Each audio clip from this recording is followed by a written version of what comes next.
Hello दोस्तों, आज हम क्लास 9 एनसीईआरटी पब्लिकेशन मनोहर रे का मैथ शुरू करने वाले हैं। प्रश्नावली एक्सरसाइज 2A का सवाल नंबर पहला। तो देखिए आपके सामने क्या लिखा हुआ है।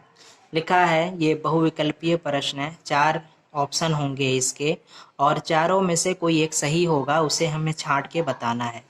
तो लिखा है पहला सवाल, बहुपद y पे 3 माइनस वाई प्लस वाई पे 2 माइनस रूट में 2 का अवरोही क्रम है। पहले तो आप समझे अवरोही क्रम किसे कहते हैं। तो देखिए अवरोही क्रम समझने के लिए जैसे मान लीजिए मैं लिख दूँ 2 5 7 9 1 और 3। तो इसको अवरोही क्रम में जानने के लिए, अवरोही क्रम का मतलब होता है बड़े से छोटा। तो अब देखिए इसमें सबसे बड़ी गिनती कौन है, 9। उसके बाद कौन है, 7। उसके बाद कौन है, 5। उसके बाद 3। उसके बाद 2 और 1। इसे कहेंगे हम अवरोही क्रम। ठीक, तो अवरोही क्रम का मतलब होता है बड़े से छोटा। तो अब आप देखिए इसको, तो इसमें आप पावर देखिए, y पे जो पावर है बस उसी को देखिए। तो देखिए इसमें सबसे बड़ा कौन है, y पे 3 सबसे बड़ा होगा, क्योंकि यहाँ y अकेला है, y 2 है और यहाँ तो y है ही नहीं। तो सबसे बड़ा y3 होगा। इसको सही क्रम क्या होगा, अगर हम इसको सही क्रम में समझें तो हो जाएगा y पे 3, उसके बाद प्लस y पे 2 माइनस y और आखिरी में माइनस रूट में 2 यानी कड़ी में 3। तो देखिए इसका यही क्रम जो है बिल्कुल सही है। और इसमें जो है मिला लीजिए कौन सा सही है। देखिए y पे 3 ये तो नहीं सही है क्योंकि गलत क्रम है, ये भी सही नहीं है क्योंकि ये भी गलत क्रम है। ये सही है, y पे 3 प्लस वाई पे 2 माइनस वाई माइनस 2। देखिए मिल रहा है ना। तो इसका बस आंसर ऐसे लिखिए कि हल में हम कुछ नहीं कहेंगे, लिख देंगे पहले का तीसरा ऑप्शन, यहाँ पे लिख दीजिए पहले का तीसरा सही है। बस समझ में आ गई बात। तो उम्मीद है ये पहला सवाल समझ में आया होगा। अब आते हैं सवाल नंबर 2 की तरफ। देखिए अब आते हैं और सवाल नंबर हम 2 की तरफ देखते हैं। तो सवाल नंबर 2 में क्या दिया हुआ है, देखिए बिल्कुल आसान है। क्या है, x पे 5 प्लस 2x पे square plus 3x plus 7x पे 4 प्लस x पे क्यूब प्लस 1 का आरोही क्रम। तो फिर उसी को आरोही क्रम समझ लीजिए, इसी को समझिए। आरोही क्रम का मतलब होता है छोटे से बड़ा। ठीक, तो अब देखिए ऊपर वाली गिनती में सबसे छोटी कौन है, 1। उसके बाद कौन है, 2। उसके बाद कौन है, 3। उसके बाद कौन है, 5। उसके बाद कौन है, 7। उसके बाद कौन है, 9। तो ये हो गया इसका आरोही क्रम। आरोही और अवरोही, अवरोही का मतलब बड़े से छोटा यानी घटते जो है घटते हुए क्रम में, और आरोही का मतलब होता है बढ़ते हुए क्रम में। तो देखिए ये बढ़ रहा है और ये घट रहा है। ये देखिए क्या है, घटता हुआ जा रहा है और ये बढ़ता हुआ जा रहा है। और उसी तरीके से इसको भी समझिए, x पे 5, x पे 2, x पे 4, 7। ये गिनतियों से यहाँ पे कोई मतलब नहीं है। अब बस घात को देखिए, x पे सबसे बड़ा घात कौन सा है, यहाँ पे सबसे बड़ा नहीं सबसे छोटा देखा जाएगा। तो देखिए एक के साथ कोई भी वो नहीं है। तो अगर हम इसको सही क्रम में देखें तो सबसे आगे एक होना चाहिए। इसको अगर हम सही से लिखें तो सबसे आगे एक होगा। उसके बाद ये 3x प्लस 3x हो जाएगा। उसके बाद कौन है, 2x पे स्क्वायर हो जाएगा। उसके बाद कौन है, 2x पे स्क्वायर। उसके बाद 3 वाला, यहाँ पे x पे क्यूब वाला। उसके बाद कौन है, 4 वाला, 7x पे 4। बस ऐसे ही उतारते चले जाइए।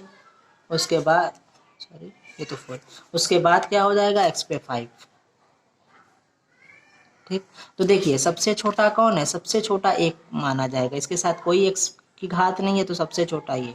उसके बाद ये, फिर ये, फिर ये, फिर ये। इस तरीके से आप इसको समझ सकते हैं। तो इसका देखिए सबसे आगे एक होगा, फिर 3x होगा, फिर 2x पे स्क्वायर होगा, फिर x पे क्यूब होगा, x पे 4 होगा, फिर ये होगा। तो ये आपका हो जाएगा सही ऑप्शन जो है वो पहला सही है। अब आते हैं सवाल नंबर 3 पे। तो सवाल नंबर 3 में क्या कह रहा है, सवाल नंबर 3 में कह रहा है कि जो है बहुपद नहीं है। तो सबसे पहले समझिए बहुपद कहते किसे हैं। बिल्कुल आसान सी जबान में आप समझिए। जैसे मान लीजिए ये कोई जो है चर पद है और प्लस लगा करके अगर हम ऐसे कर दें तो ये दो पद हो गया, एक ये और एक ये, तो ये इसे कहेंगे हम बहुपद। ठीक, इसे हम कहेंगे बहुपद। लेकिन अगर ऐसे होता ये 5x दोनों है ना, बीच में तो कोई साइन है नहीं या प्लस या माइनस का, तो ये कहलाएगा एक पद, बहुपद नहीं कहलाएगा। बहुपद के लिए जो है इसमें दोनों में कोई ना कोई बीच में साइन होना चाहिए, साइन नहीं है तो वो एक ही पद कहलाएगा। अब समझिए इसको, देखिए एक्स पे स्क्वायर प्लस 5x प्लस 6, तो ये तो बहुपद है क्योंकि बीच में दो साइन है। और ये y पे 5 7y ये भी बहुपद है। उसी तरीके से देखिए ये x माइनस 5 ये भी दो है, ये भी बहुपद है। ये बहुपद नहीं है, क्यों? क्योंकि जब कोई संख्या रूट में होती है, रूट में ना, तो उसे एक गिनती नहीं मानी जाती। ठीक है, ये पूर्ण संख्या नहीं है अगर रूट में होगी तो इसे एक नंबर भी नहीं माना जाता, एक पद भी नहीं माना जाता। उसी तरीके से x जो है वो एक पद तो माना नहीं जाएगा, प्लस 2x। ठीक, तो यहाँ पर इसे जो है ये तो एक पद माना जाएगा, लेकिन ये एक पद नहीं है तो ये बहुपद नहीं हुआ बल्कि एक पद कहलाएगा। तो ये बहुपद, ये बहुपद, ये बहुपद, ये बहुपद, ये बहुपद नहीं है, ये बहुपद। इसका तीसरा ऑप्शन जो है इसका जो है ये सही होगा। बाकी बहुपद है, तीसरा वाला बहुपद नहीं है। अब आगे देखिए सवाल नंबर 4 क्या लिखा है, निम्नलिखित फलनों में कौन कौन से बहुपद हैं। तो ये बस इसमें सिर्फ आप लिखिए, ऐसे करिए, आगे क्या लिखिए इसी के आगे लिख दीजिए। जैसे पहला है, जैसे ये एक्स पे स्क्वायर प्लस 4x प्लस 4 है ना, बस लिख दीजिए बहुपद है, बहुपद है। बात समझ में आई, ये लिख दीजिए बहुपद है। और इसके सामने क्या लिखिए, ये भी बहुपद है। देखिए 1/x है ना, ये बहुपद नहीं कहलाएगा। क्यों? क्योंकि बटे में आ गया ना, होल नंबर इसे नहीं कहलाया जाता, तो ये संग जो है बहुपद नहीं कहलाएगा। उसी तरीके से रूट में आ गया, ये भी बहुपद नहीं है। यहाँ पे बहुपद है, बहुपद है, नहीं है नहीं है। आगे अब जरा आगे देखिए, यहाँ पे आप अब देखिए ये क्या है, ये भी बहुपद नहीं कहलाएगा।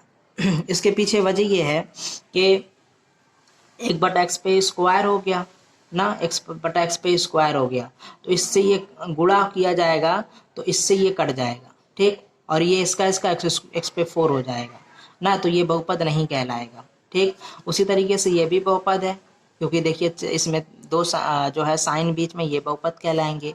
ये भी बहुपद कहलाएगा, ये भी बहुपद कहलाएगा और ये भी बहुपद कहलाएगा।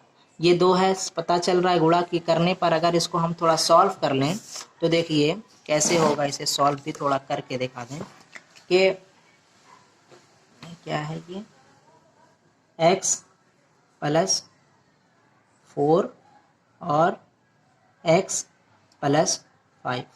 तो देखिए इसका इस x का गुणा पूरे x प्लस 5 में करिए और प्लस ये वाले 4 का गुणा करिए x प्लस 5 में।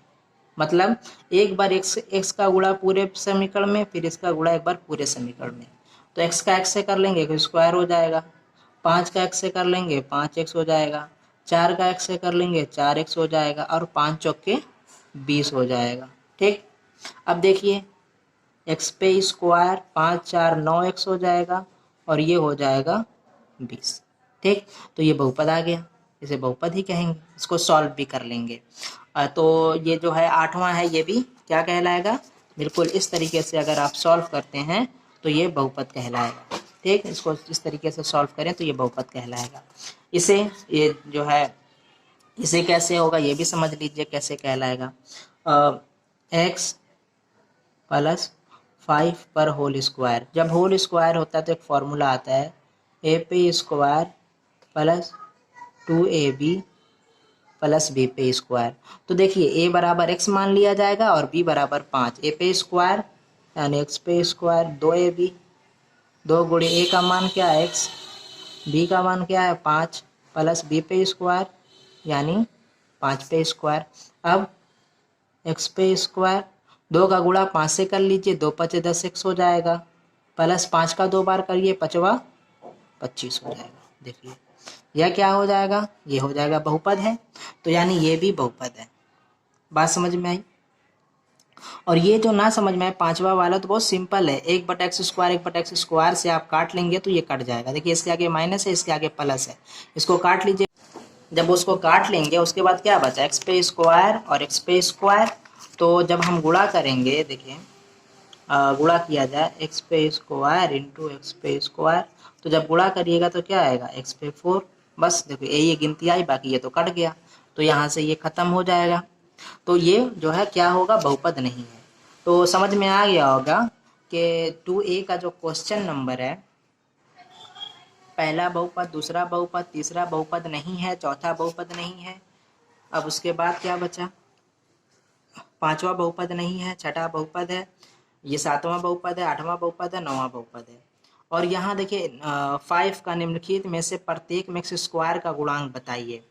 तो बहुत सिंपल है, गुणांक का मतलब पहले ये भी समझ लीजिए। जैसे मान लीजिए यहाँ पे x² है और यहाँ पे कोई संख्या है, तो ये जो 2 है ना, ये 2 ये कहलाएगा जो है गुणांक, x² का गुणांक यानी कोफिशिएंट कहलाएगा। तो 2 जो है हम कह देंगे x² का गुणांक 2 है ना। अगर मान लीजिए एक सिर्फ x² है और कुछ भी नहीं है, तो जब कुछ नहीं होता है तो मैथ में 1 माना जाता है। तो इस x को इसका जो गुणांक कहा जाएगा वो 1 कह दिया जाएगा कि 1 है। अब अगर यहाँ पे माइनस लगा होगा तो हम कह देंगे -1 है। उसी तरीके से इसको समझ लीजिए। यहाँ पे देखिए कि देखिए x² बगल में कुछ है नहीं उसके ना, कुछ भी संख्या नहीं है, तो जब कुछ नहीं है तो 1 मान लेंगे, यहाँ पे 1 लिखा हुआ है। दूसरे का देखिए यहाँ पे कुछ नहीं है, x² के बगल में बिल्कुल बगल में कुछ भी नहीं है, तो जब कुछ नहीं है तो -1 मान लिया जाएगा, -1। अच्छा x² का बगल में क्या है, π/2 है, तो π/2 इसका हो जाएगा। और ये चौथे वाले का केस में तो है ही नहीं, तो 0 हो जाएगा। ठीक, उम्मीद है ये पांचवा।